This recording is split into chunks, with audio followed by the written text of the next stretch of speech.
Thank you, Chief Stefan. I'm honored that we're able to gather here on the traditional lands of the Dena'ina and grateful that you share this place with us. I also want to make sure to thank the organizers of this event and all those who worked hard to put on this incredible gathering. We're honored to have you here in our hometown. Greetings, distinguished guests and neighbors, friends. Welcome to Anchorage, the gateway to the Arctic. We're the largest city in the largest state. The state as big as Spain, France, and Germany, and the United Kingdom combined. We're a city of 300,000 people, some whose ancestors have been on this land and in this water and in these waters for 10,000 years. But we're also a place where more than 100 languages from around the world are spoken in our homes, our schools, our businesses, and on our streets. We in Anchorage, we're uniquely Alaskan and distinctly global. We're working hard to be wise stewards of the natural resources that form the backbone of our economy, and we're striving to create a vibrant culture that reflects the diversity of our backgrounds. Here, at the gateway to the Arctic, lines of longitude converge and time zones condense as we head north. The Arctic brings us together with immediacy now, and as Alaskans, we are glad you're here. Actually, here in Alaska, we're used to seeing glaciers retreat, so it's refreshing to see this glacier moving forward. But we hope that this conference is just the beginning, that it gives rise to new relationships, renewed commitments, and that we find common ground, common purpose, and take action together. You know, this year in Anchorage, for the first time, our peak energy month wasn't January. In fact, this year during the winter, our average temperatures were warmer than New York City. Our peak energy month was July. It was so hot that we needed to cool down. What was once a punchline to a bad joke about selling air conditioners to Alaskans is a new reality. Because Alaskans are on the front line of climate change. And today, from other speakers and in other presentations, you'll hear about the statewide impact of melting permafrost, of erosion, and altered salmon runs. But here in Anchorage, climate change means more freeze-thaw events, more lightning strikes, and a longer fire season. It means infestation of non-indigenous plants and pests that clog our waterways, attack our trees, and disorient our fish.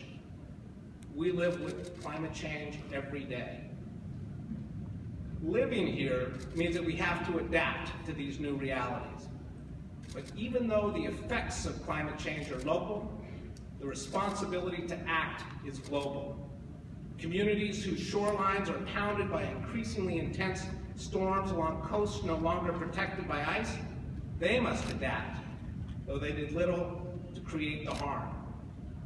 Justice requires that all of us have to act in concert when there is a common responsibility for a harm that is disproportionately borne by a few. Our children already pay the price for the failure to act. And to ensure intergenerational equity, we need to act and to take responsibility today. Here in Anchorage, on the northern edge, we're on the cutting edge. We dream big. We set goals. Already, we get energy from local natural gas, from hydro projects, from wind. We use methane from our landfill, and we're eyeing geothermal and tidal power. And we're going to do more to lessen energy consumption, because we know that efficiency is the key to self-sufficiency, and self-sufficiency is essential for independence and self-determination. We know that wise use of our natural resources means we control our own fates and our own future. Here in Anchorage, our ambition is to become one of the world's most energy-efficient cities. And we're honored that in the last week we became one of 10 cities of service in the United States. It's a public-private partnership, and we're going to implement innovative and inclusive strategies to make all of our neighborhoods more resilient. In fact, Anchorage was one of the first cities to adopt LED technology on a large scale. approximately 4,000 of our 16,000 street lights install bleeding-edge LED fixtures.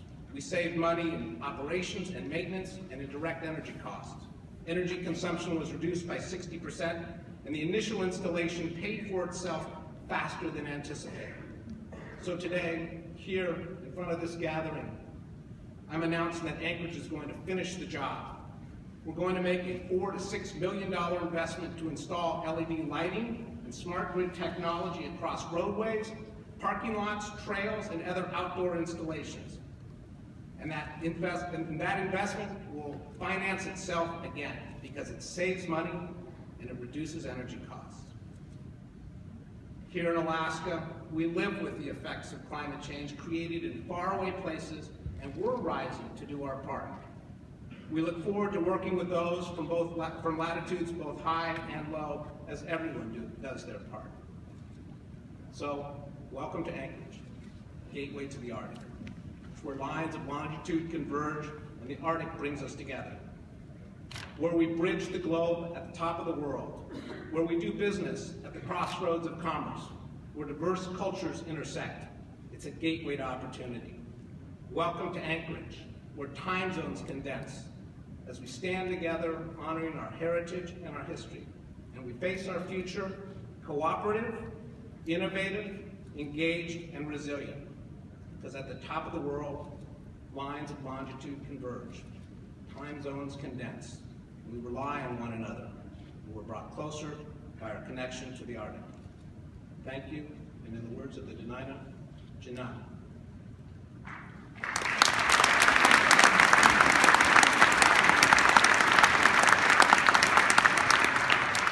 And now I'd like to introduce the Honorable Reggie Jewell, Mayor of the Northwest Arctic Borough of Alaska, a very good friend, like family to me. Thank you.